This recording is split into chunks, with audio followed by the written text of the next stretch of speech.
nós lembramos que todas as posições de trabalho serão tomadas pela comunicação, se apropriadas pela comunidade portuguesa que já existe por frente. Então, não enxergamos essa possibilidade. E, de qualquer forma, eu estava dizendo ao professor que nós não vislumbramos a possibilidade de ter um alojamento dentro do canteiro de obras, porque as posições de trabalho a serem geradas pelo projeto deverão ser todas apropriadas preferencialmente pelos moradores de Porto Grande. E, de qualquer forma, eu me alinho com o seu pensamento, que eu entendo que o canteiro de obras, no nosso caso, não é lugar para colocar alojamento. Não funciona. Uma coisa que não funciona muito bem. Okay? Numa situação extrema, você tem transporte, leva em casa. Okay? Com relação à estrada de ferro, eu vou cometer aqui uma inconfidência. Uma confidência para dizer o seguinte: nós estamos vendo seriamente a possibilidade de retornarmos à estrada de ferro. Estivemos numa audiência com o governador do estado na semana passada, onde levamos ao governador um plano de um novo modelo de operação para a ferrovia.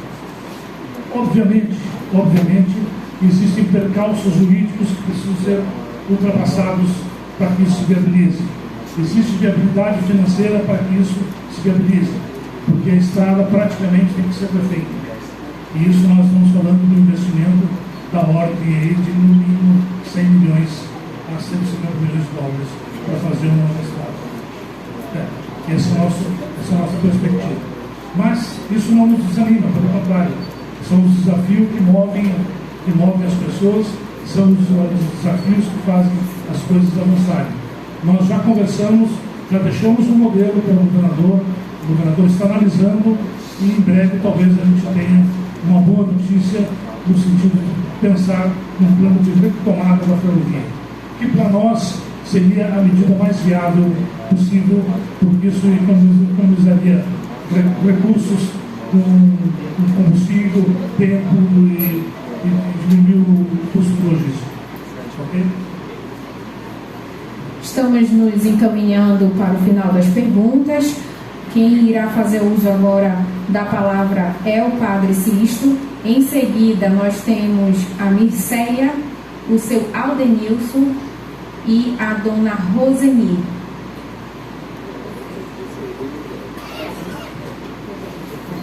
Corrigindo aqui, então, a dona Rosende Andrade dos Anjos. Ai, o homem me perdoe. Câmara Municipal de Vereadores, retificado.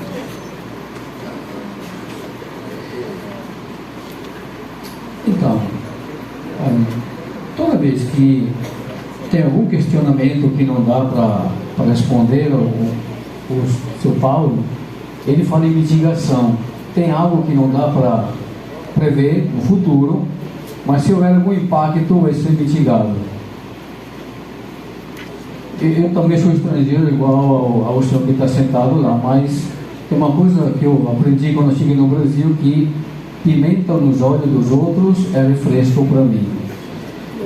Que significa o seguinte, sabe, se tiver alguma desgraça dentro do rio, se tiver alguma desgraça ambiental, nós vamos mitigar. Então vamos, no entanto, vocês não estão aqui, quem leva pior são os moradores do Matapi, que vão ter que enfrentar o crime ambiental, que vão ter que enfrentar o problema ambiental.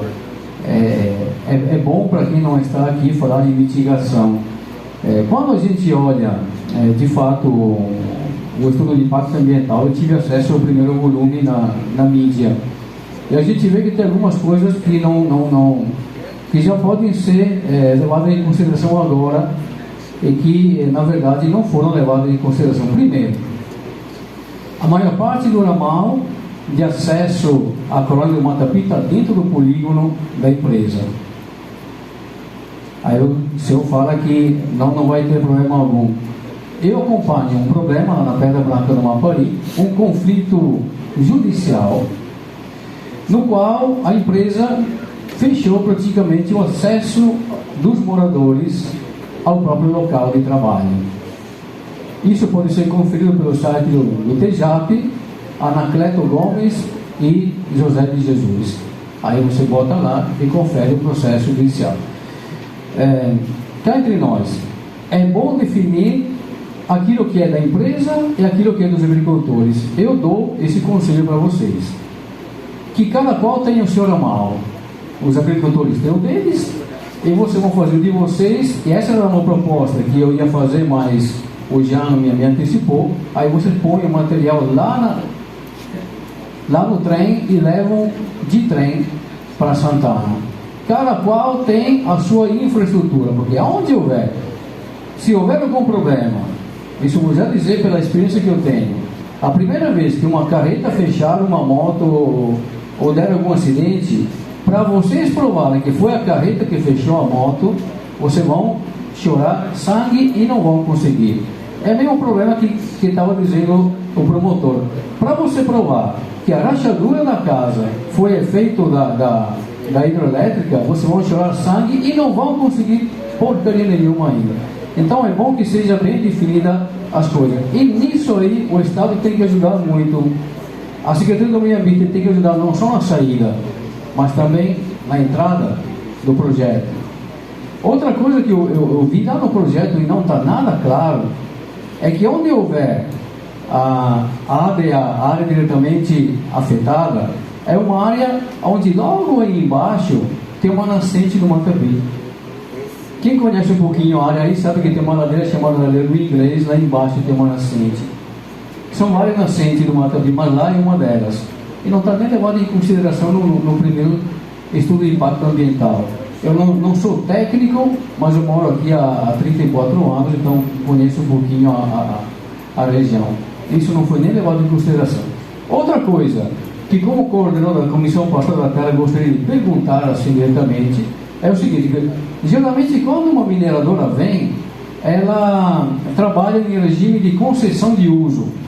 Assim foi a ICOME, assim são essas empresas que estão situadas na Pedra Branca, Serra do Navio, Deve Mineração, Bidel, hoje já é Grit Spinter, etc. Aqui estou vendo que não é assim não. Aqui se trabalha no regime de propriedade. A empresa, ela vai comprar, vai pagar, ela vai comprar propriedades. Sabe qual é a diferença? A diferença é que a ICOME trabalha em concessão de uso, o regime de concessão de uso, depois de 50 anos, ela teve que ir embora, porque a terra de quem é? É da União Federal. Certo. Só para eles entenderem. A ANCEL, ela tem título e matrícula em cartório. É para pai, filho, neto, bisneto. Você vai engolir a ANCEL até você morrer e ainda vai ter mais umas 10 gerações. Por quê? Porque ela é proprietária. Ela não trabalha em regime de concessão de uso. Esta é a grande diferença. Então a minha pergunta é a questão ambiental. Por que não foi levada em consideração a questão lá da nascente do Matapi, já nesse primeiro projeto? A segunda tem que ter, a meu ver, uma estrada e uma ferrovia à parte. Não pode ser o mesmo trajeto dos moradores do Matapi.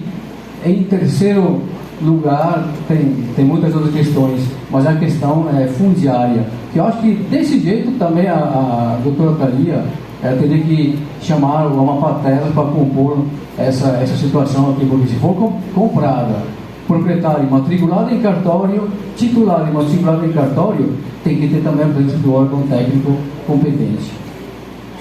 Obrigada.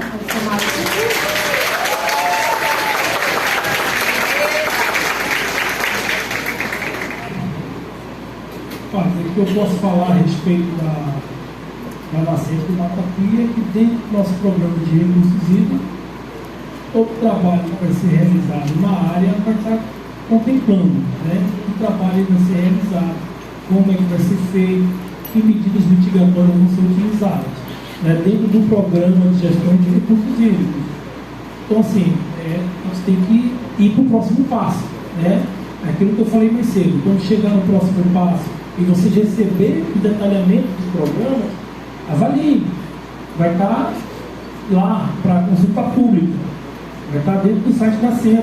Se tiver algum questionamento, alguma coisa que não atendeu, pergunte para a SEMA, que a SEMA pergunta para a gente.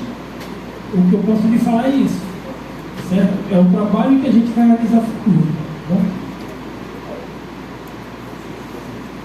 Quem vai responder sobre a parte da ferrovia?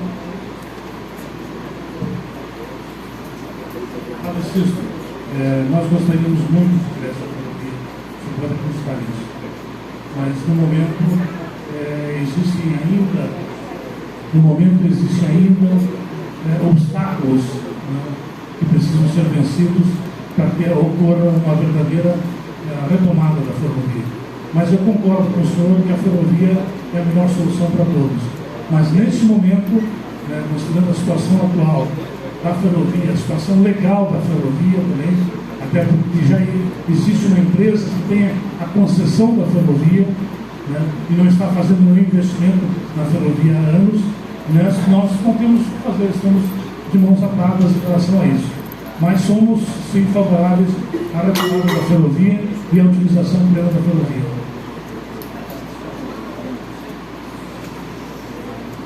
Padre, só a benção, viu? Cadê o senhor? Opa, só para fazer um esclarecimento técnico para o senhor. As riquezas minerais do subsolo são da União, tá? Para retirar, explorar, lavrar essa riqueza, só com concessão da União. E eu estava confirmando isso aqui com o Dr. Paulo agora, tá? A pessoa que compra a propriedade que está sobre o minério, mas ela não compra o que está no solo, continua sendo da União.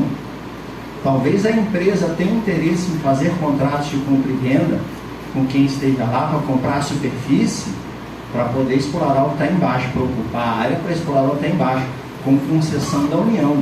E foi isso que ele falou, que a compra e venda vai ser feita de maneira negocial. Eu perguntei, vai ser feito de maneira forçada, judicialmente, com expropriação? Não. Tá? Então, o que o senhor falou é verdade em certo ponto, quando o senhor diz o seguinte, que uma vez que eles compram a propriedade, é deles. Sim, assim como quando a gente vende um carro, uma bicicleta, uma casa, uma televisão, vendeu é de quem comprou. Mas quem hoje tem propriedade sobre este minério não é dono dele, quem compra também não será. A exploração do minério é sempre por meio de concessão, tá? Só fazer esse esclarecimento. Vamos passar a palavra agora à senhora Mirceia Diniz.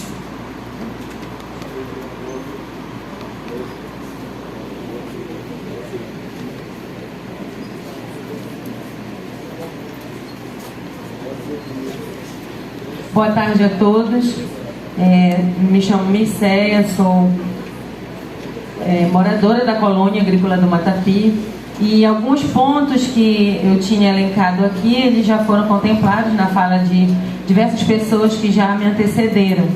Mas é uma pergunta, um questionamento que é de todos nós colonos, e os meninos aqui atrás estão me incomodando para fazê-lo, e eu vou fazer, mas antes eu quero também agradecer ao promotor pela sensibilidade em verificar que está sendo muito debatido a respeito das erosões que podem acontecer ou não, e de pensar, ter essa sensibilidade em levantar pesquisa, estudo, para verificar realmente essa questão. Mas a nossa questão a nossa cultura, ela está iniciada lá onde vocês vão se instalar, que é a nossa história de mais de 80 anos atrás. O que a empresa tem de compensação para nós, diretamente nós, moradores e colonos daquele lugar?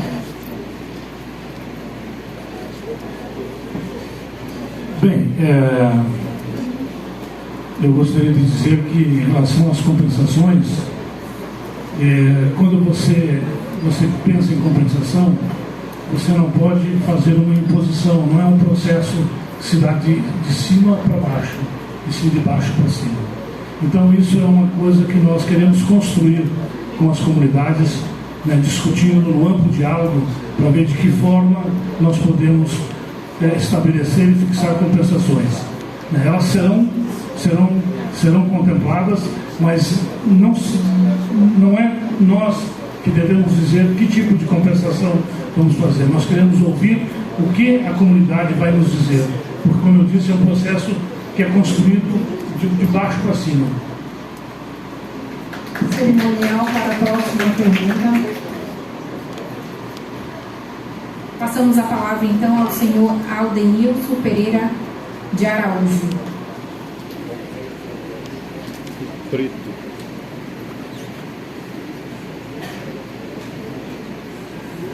O homem do motocross. Bom dia a todos. Sou morador da colônia agrícola do Matapi e eu venho da terceira geração de agricultores lá dentro da colônia agrícola do Matapi. A pergunta aqui que a Micélia fez, né? O que fica de benefício para dentro da colônia do Matapi? Isso é muito importante, porque vocês vão retirar a matéria-prima, vai vir os problemas. Se vocês têm algum projeto que envolve educação, saúde, que é o principal, dentro da colônia do Matapi, porque quando vai vir várias pessoas para trabalhar lá dentro, nós vamos precisar de saúde. E hoje é essa pergunta que eu tenho para fazer para vocês, e uma das perguntas. E a outra pergunta já foi questionada várias vezes, mas para mim não ficou clara. A questão das explosões, até o promotor ali falou já, que se acontecer de rachar alguma casa, não ficou claro o que vai acontecer. Se a empresa vai arcar, se a gente vai ter que procurar a justiça.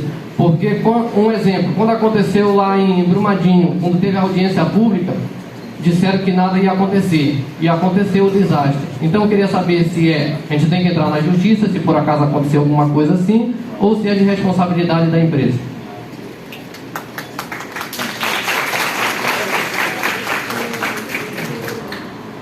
Bem, por óbvio que a responsabilidade é da empresa e dos seus responsáveis técnicos. Talvez você não saiba, mas para você usar explosivos, você tem que ter licença do Exército, você tem que ter um engenheiro de minas responsável, você tem que ter um plano de fogo adequado, que é checado, inclusive, entendeu? Então, isso tudo é uma responsabilidade técnica. Ou seja, o engenheiro de minas que for responsável pelo desmonte com o uso de explosivo, ele tem a responsabilidade civil sobre o que acontecer de errado, vamos dizer assim, se isso vier a acontecer. E a empresa tem a responsabilidade enquanto ela contrata esse engenheiro para desenvolver um trabalho para ela. Então a responsabilidade é da empresa e do responsável técnico pelo desmonte. Mas, como eu disse antes, o nosso desmonte está programado para ser um desmonte controlado, nem controlado, controladíssimo, eu diria, né? Na medida que ele vai ser todo monitorado para evitar justamente o excesso de vibração no terreno que venha eventualmente afetar moradias que estiverem no entorno do projeto.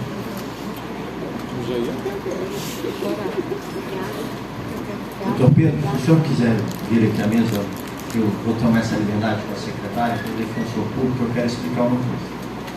E aí parte da resposta é minha e parte da resposta é do doutor Pedro, que é o defensor público, tá? Se houver um dano à coletividade, o Ministério Público está legitimado a agir em proteção da coletividade, seja ela qual for, tá? Mas, constatado o dano, a gente tem que fazer um nexo de causalidade entre o dano causado e o resultado. Então vamos falar da sua casa. Apareceu uma rachadura. Foi a mineradora. Pera lá. Vai ter que ir uma pessoa na sua casa.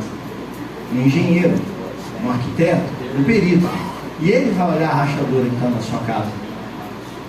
Porque se você não tiver feito a verga contra a verga, a tua casa vai rachar. Se você não usar o traço correto de concreto, de cimento, a sua casa vai rachar.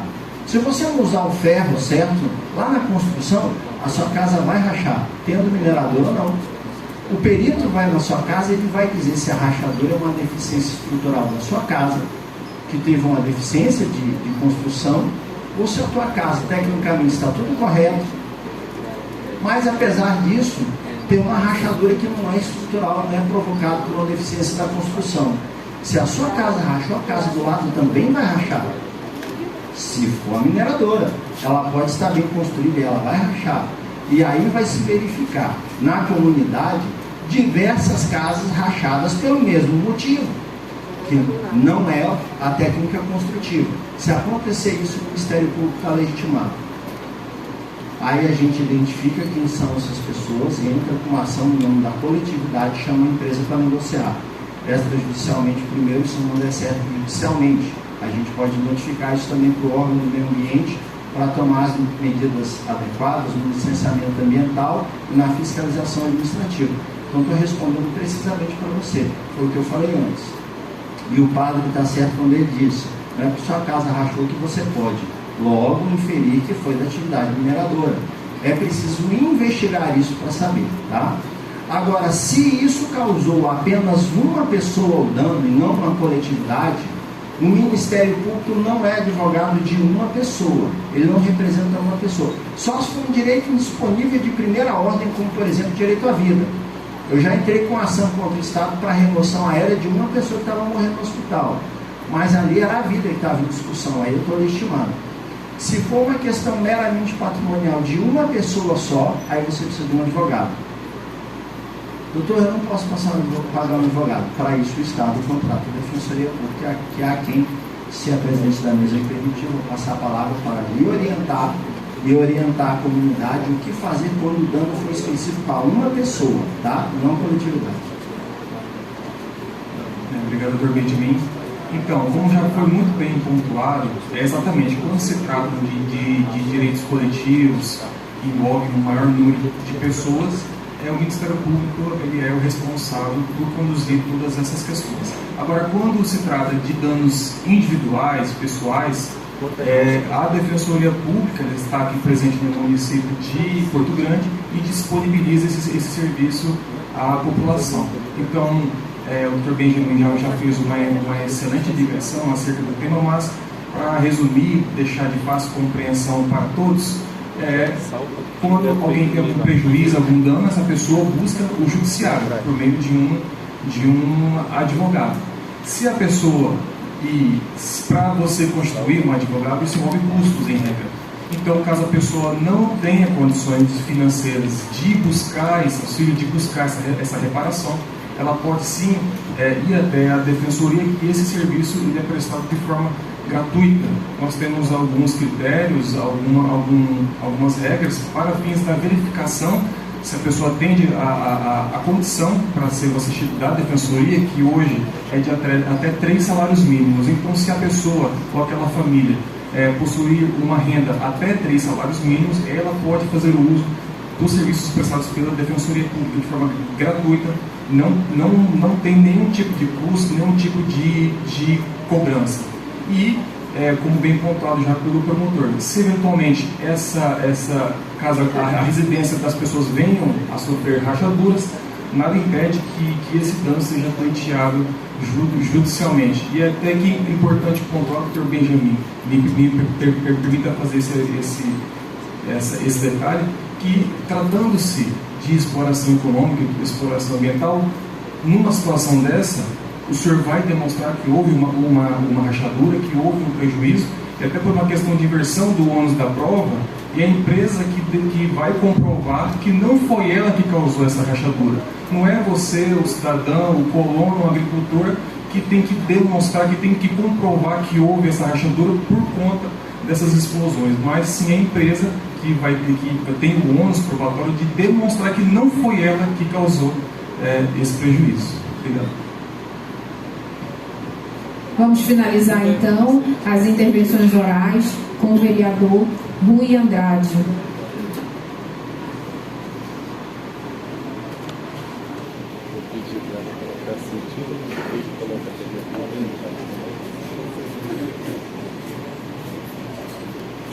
Boa tarde a todos. Eu vou falar por último aqui, todos já fizeram as perguntas, né? Mas só quero aqui colocar quanto à questão das medidas compensatórias. Uma coisa que ninguém falou ainda. Falou-se muito em medidas compensatórias, porém, o Dr. Paulo falou essa discussão vem de baixo para cima. Porém, nós tivemos aqui, na Cachoeira Caldeirão, as medidas compensatórias que saíram do município de Porto Grande, mais de 5 milhões que eram para ser investido no município, que foram para Macapá, através do governo do estado, destinou a Macapá esse recurso que era para ser investido no município de Porto Grande. E nós não queremos que isso aconteça agora, que isso fique amarrado para que essas medidas compensatórias sejam investidas no município de Porto Grande, inclusive na comunidade do Matapi, mas que fique no Porto Grande, para que isso não aconteça, que venha realmente de baixo para cima essa discussão. Inclusive, na época, o Dr. Web entrou até com uma ação que esse dinheiro voltasse para o município.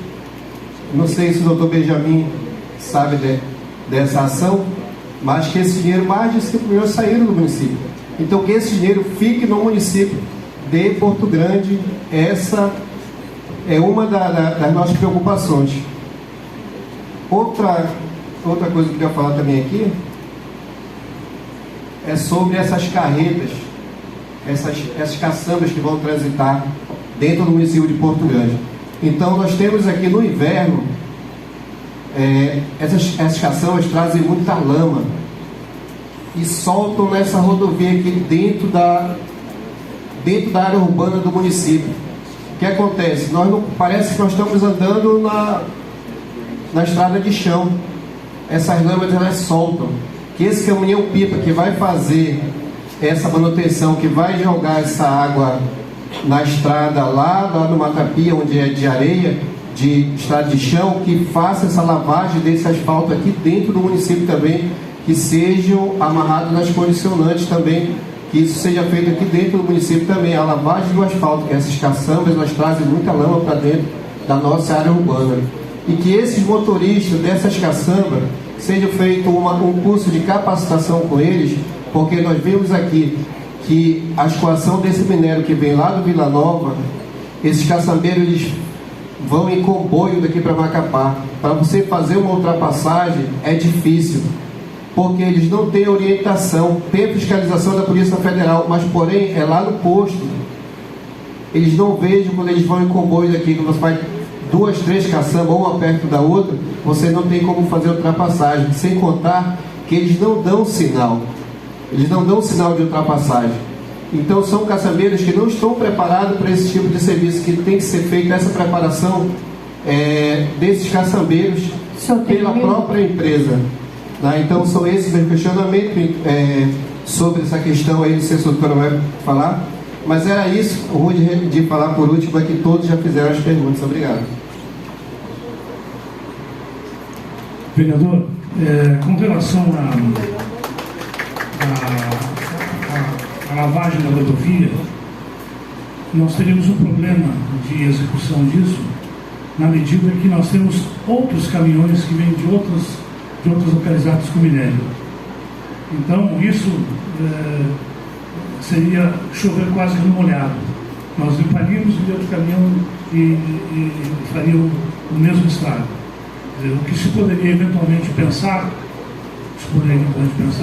era talvez conversar com todas as empresas para que elas tomassem uma medida de mitigar esse eventual transtorno para a ferrovia. Porque não adianta nós fazermos isso. Nós temos hoje transporte de Serra do Navio, Pedra Branca, aqui do Cupixi também, daqui a pouco retoma, né? Então seria quase que um trabalho inócuo ter que fazer isso para outra empresa vir e desfazer o que foi feito. Com relação a comboios, eu quero dizer o seguinte: nós somos contra comboios. Nós somos contra comboio. Aliás, nós somos contra transportar pela rodovia. Só estamos fazendo porque não temos ferrovia. E transportar por comboio certamente é uma medida que nós não vamos fazer e não vamos deixar que façam também. Nós pretendemos desenvolver um programa rigoroso junto aos motoristas de caçambas, para que eles obedeçam às regras e proporcionem, façam uma direção preventiva. né? E não trabalhem em comboios. Eu já vi isso também, que a gente está indo de Porto Grande, é realmente uma situação muito incômoda para quem está dirigindo e dá um estresse, né? Nós não vamos permitir que sejam realizados comboios, não vamos fazer isso. Como é que nós vamos controlar isso? Medindo o tempo de saída de cada carreta. Não sai uma atrás da outra. Dá um tempo, sai a outra, depois sai a outra. E aí fiscalizar, tendo uma viatura de fiscalização para evitar que se faça o comboio.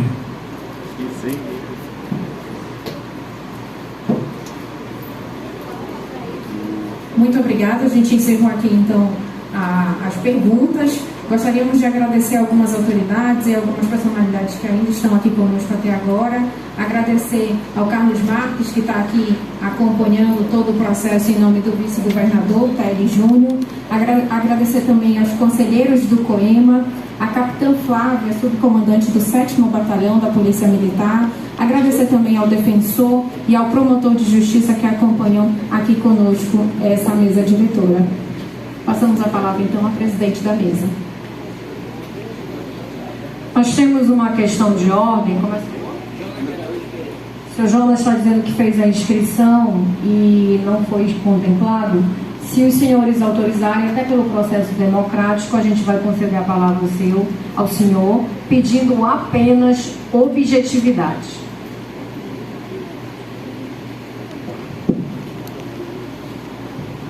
Boa tarde a todos, né? Bom dia, né? Repassamos, né? Com consideração, boa tarde. Eu sou um morador da colônia do Matapi. Questionamento que foi feito do senhor Aldenilson, do padre, inclusive até saiu, a respeito da estrada, né? Vocês principalmente vão usar o ramal da linha A, a estrada principal. Né? Quando foi falado sobre a estrada de ferro, você disse que está um projeto, o governo vem dizer autorizar ou não se vai ser feita, ativada a estrada de ferro. Como a gente vimos aqui na Ferreira Gomes Energia, inclusive tem alguns colegas que trabalharam lá, inclusive eu trabalhei lá, e nesse momento de explosão, como o senhor falou que vai trabalhar uma explosão controlada, né? Tinha um momento que a rodovia ficava intrafegável cerca de 1 hora de tempo, entendeu? Então isso aí vai trazer transtorno à comunidade, certo? Porque no momento você não respondeu, se vai ativar, a empresa vai ter o seu principal acesso, né? Ou se vai usar o principal acesso da linha A, entendeu? E quando o outro morador fez o questionamento sobre os danos nas casas, questão de rachaduras, né? E o doutor falou que isso vai ter uma investigação junto do Ministério Público, junto com a empresa, os órgãos fiscalizadores. Eu tenho que dizer para vocês aqui, deixar bem claro, eu bem ciente que vem dizer quase todas as casas vão ter esse problema. Porque, momento algum, quando você estava construindo a sua casa, a empresa chegou lá ou alguém chegou e fiscalizou como está a planta da sua obra, da sua casa. Olha, futuramente, daqui com 30 anos, vai ter uma empresa, vai trabalhar com explosivo. Você está fazendo essa casa dentro da... Como é para ser feito, como o senhor falou, toda uma estrutura, né? Porque tem que ter o alicerce, tem que ter a viga, tem que ter coluna, né? E praticamente as casas não estão com essa perfeição, né? Porque tudo isso gera um custo. A pessoa tem dificuldade hoje de comprar uma porta, bem dizer que hoje está quase uns R$300. Imagine, o pedreiro ele quer colocar, mas será que está apto a população para fazer isso? Questionamento, tá? Então, é isso aí, eu gostaria que você deixasse bem claro se vai ter, porque igual como foi falado. E outra questão que o vereador colocou a respeito da estrada de ferro, para lavar aqui a BR, isso aí também é um posicionamento, se você fizer a fiscalização e cobrar do órgão, que hoje se chama Polícia Rodoviária Federal, eles te dão toda essa fiscalização. Inclusive daqui o nosso amigo trabalha na área da Ansel, e eles colocaram a Ansel na saída das carretas para lavar a rodovia lá, porque isso pode causar acidentes, tá? E boa tarde a todos, é isso aí. Só para esclarecer aqui para o seu Paulo, que ele disse que ele ficou um pouco confuso na sua pergunta, é sobre novamente a trepidação, possível trepidação nas casas, é isso, né? E as estradas. A questão da estrada, se a empresa vai ter a dela ou vai ser o uso da mesma estrada da colônia. Bem, com relação aos explosivos, que foi um assunto bastante debatido hoje aqui, o que eu posso lhe dizer, lhe assegurar, é que o nosso desmonte vai ser feito de forma controlada. Isso eu lhe asseguro. E um desmonte também, ele tem uma área de impacto mais direto, que não é uma coisa feita de forma controlada e correta, diga-se de passagem, né? Ele não sai derrubando casa mundo afora, ele não faz isso, né?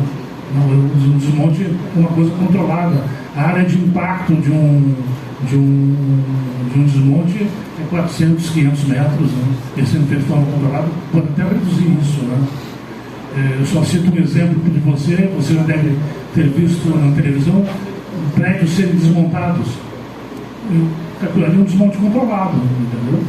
Ocasionalmente acontece de quebrar um vidro e tudo, mas não cai outro prédio do lado, dificilmente acontece isso, acho que nunca aconteceu, nunca vi isso, né? Porque isso chama-se desmonte controlado, tá?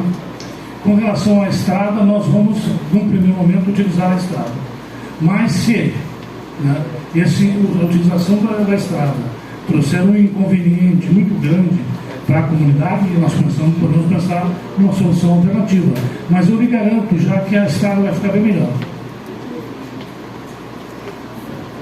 Obrigada. Pergunto ao cerimonial, nós encerramos as intervenções. Então eu vou registrar aqui que nós tivemos 24 intervenções e manifestações da comunidade, 2 desistências e 1 ausência. Respondidos todos os questionamentos, todas as perguntas realizadas neste momento, quero aqui agradecer a presença até o final da própria comunidade que ficou aqui presente, participativa. Esse é um momento muito importante, mas também deixar muito claro que as conversas, o diálogo, o debate, ele não se encerra aqui, ele permanece, ele continua, não só através do próprio canal de diálogo que a empresa já deixou claro aqui que ela está abrindo e que ela tem responsabilidade sim em ouvi-los, mas também pela Secretaria de Estado de Meio Ambiente, que vai estar acompanhando, a gente está fazendo o processo de licenciamento e vamos estar acompanhando todo o monitoramento após se a empresa receber essa licença ambiental. E agradecer também aqui a presença do prefeito, que ficou aqui conosco até o final da audiência pública. Muito obrigada, prefeito, isso é muito importante também para esse processo de licenciamento e esse processo democrático. Agradecer ao doutor Benjamin e ao doutor Pedro. Agradecer ao doutor Benjamin e ao doutor Pedro, dizer que a presença dos senhores aqui só dá ainda mais transparência a esse processo de licenciamento e é isso que nós objetivamos acima de tudo. Agradecer a todas as intervenções dos senhores vereadores, dos senhores conselheiros e, com isso, não tendo mais questionamentos, os documentos aqui protocolados, os questionamentos apresentados, a fita de gravação, a ata sucinta aqui lavrada e a ata transcrita, de acordo com o regulamento em seus artigos 5º, 12 e 13, serão incorporados ao processo de licenciamento ambiental do projeto Rio Matapi e, não havendo mais nenhum questionamento, às 14h10, eu, Thaís Amara Moraes Mendonça, representante da SEMA, declaro esta audiência válida para fins do processo de licenciamento ambiental e encerrada nesse momento. Muito obrigada a todos.